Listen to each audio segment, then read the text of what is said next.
Hello friends, ఈరోజు restaurant style chicken బిర్యానీని ఎలా ప్రిపేర్ చేయాలో చూద్దాం.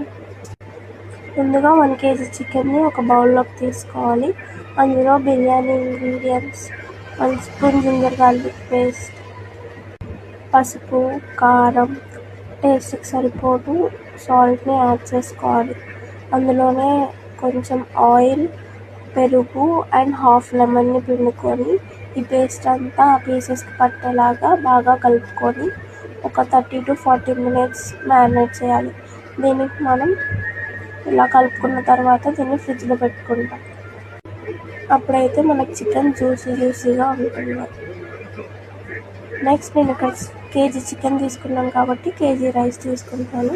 అందులో బిర్యానీ ఇంగ్రీడియంట్స్, మసాలా, టేస్ట్కి సరిపడా సాల్ట్ యాడ్ చేసుకొని 80% కుక్ అయ్యే వరకు చూసుకోవాలి.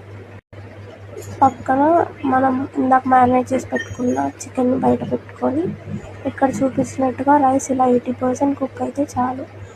అందులో ఉన్న ఎక్సెస్ వాటర్ అంతా డ్రైన్ చేసుకొని వేరే పెద్ద గిన్నెలో మనం ఇందాక మ్యారినేట్ చేసి పెట్టుకున్న చికెన్ని స్ప్రెడ్ చేసుకొని దాని మీద ఈ రైస్ని వేయాలి. ఇందులో ఫుల్ ఒక లెమన్ని స్క్వీజ్ చేసుకొని కావాలి అంటే మనం ఫ్రై ఆనియన్స్ని కూడా యాడ్ చేసుకోవచ్చు. దీన్ని 2 minutes హై ఫ్లేమ్ మీద 8 minutes లో ఫ్లేమ్ మీద కుక్ చేసుకుంటే మన బిర్యానీ రెడీ.